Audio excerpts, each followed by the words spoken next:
What do you think about like a lot of the changes going on in East Liberty right now? The gentrification.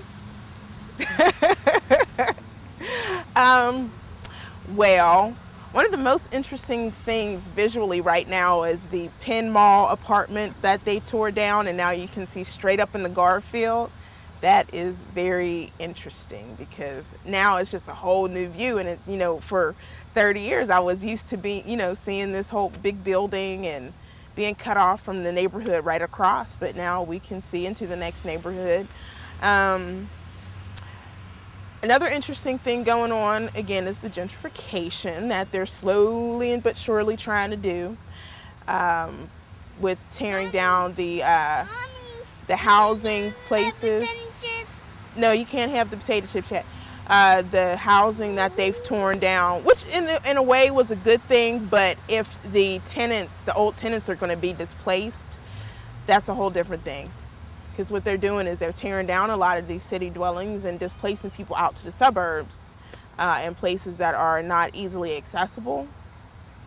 And so I don't feel all that great about what they're doing in East Liberty right now.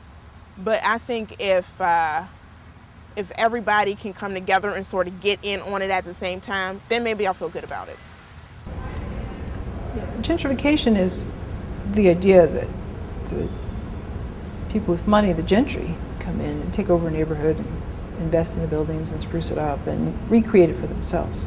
Well, it starts with a few artists moving in, and then there's a cafe, and then the more timid people who want a little excitement start coming to the artist cafe, and then they think, oh, well, we could buy a little building and fix it up. But because they're timid, they have to get rid of the sort of the element that's there. So they have to get rid of the poor people and make it safe for themselves. And so the 99-cent store goes away, and then all of a sudden there's a Starbucks and a Taylor Loft, and it's a new place. And poor people are gone. And poor people fear this because they know that basically, as soon as the artist cafe opens up, that you're intended to move out. Well, I was fortunate to be part of a group that worked with Dr. Mindy Fullilove, and we talked about displacement and the power of place. And understanding that transforming where a person has grown up, where a person has lived, and when you change that environment, what does that mean? What does that mean for your family? I mean, artists experience it all the time. They know that, artists, they want to influence their surroundings somehow. And artists will put a lot of time and a lot of effort into building up a space or a building or a community. And I feel like that's used to a lot of people's advantage. And then, all this stuff happens and, they can raise the rent and they can develop and they can build it up, but all of a sudden the artists aren't needed anymore. They've already put value into that community, and now they're going to raise the rent. None of those original artists are going to be able to afford to live there. So as a psychiatrist, I speak and write about that, the issue of place and how it relates to people, that we are not so separate from the buildings and streets and playgrounds and stores that make up our neighborhoods. This is, I think, one of the best metaphors is a kind of second skin. Other people may look at it and say, well, that's not a very good neighborhood, but that's not useful to me. If that's my neighborhood, that's my neighborhood. If I could get a better neighborhood, maybe I would choose to, but in the meantime, I have to have it. It is what I have. And so when that's destroyed, there's a fundamental rocking of the soul that's very painful, very difficult to repair. It cannot be repaired by the individual. It has to be repaired by the collective. It takes a long time. So a neighborhood is something that we have to learn to respect, however humble it may be. It's what people have, and it's what people have to have.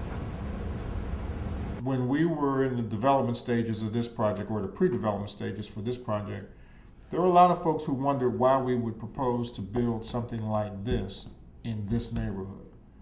And certainly there were people all over the city who absolutely would have embraced and welcomed, the Kingsley Association coming into their neighborhood to build something like this. Our response was pretty simple. The people who live and work and play in these neighborhoods deserve to have the kind of services, the kind of amenities, the kind of facilities that this organization can provide from this setting. The migration of black people in Pittsburgh, I think, has been probably from the Hill District to East Liberty to Homewood, to Penn Hills further out. When people are shifted, the question is, have they grown? Are they growing with them being shifted? Are they buying houses? Are they reaping the benefits of the land? Or are they being moved around simply because they're in high rises or in projects? And if so, then the question is, what have they gained anything from them being moved around? Who's moving them around? Are they moving themselves around, or are they being moved around because there's new development, and are they a part of that development? And that's what my concern is. Are we a part of the development?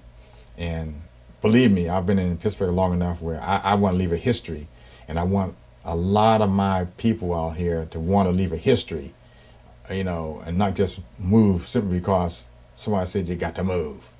Cats aren't realizing that, all the money that you make out here is going somewhere else. Like, you think the owner of Hip Hop City lives in the 206?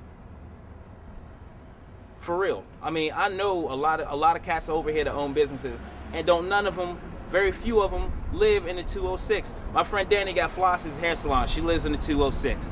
Aside from that, it's Arab cats, it's Jewish cats, it's white cats that get the fuck out of here at 6 o'clock and go back to the suburbs, wherever the hell they from. But they for damn sure don't live in your community, in this community, meaning that every dime that you give them, it goes out of your community.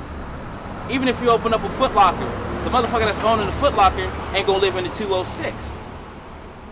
That's the bottom line. These cats are not, you cannot get mad about seeing your community change because you haven't decided to change it yourself.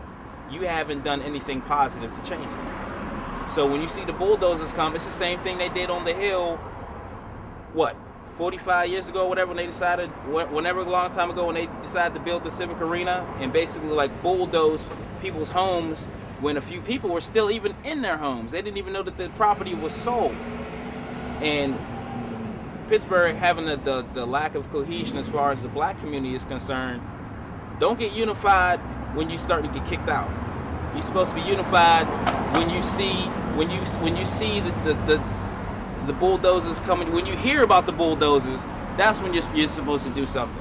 Or maybe even 10 years ago, you were supposed to do something. Don't get mad that there's a Borders, a Starbucks, and good shit coming to your neighborhood. You didn't bring the good shit, so you got to shut the fuck up. They have to understand that they come into a neighborhood that's gone through a lot of changes, a neighborhood that welcomes new opportunities, but at the same time, we must be sensitive to those words, identification, those words of affordability, those words, can we get along, whether it be the homeless or the woman in section. We have to make sure that we can all get along, because that's what, to me, community planning is all about, and making sure that, that we can all get along, because if that's not the case, then I guess then all this hard work and all of this what you see is happening around here is really for naught.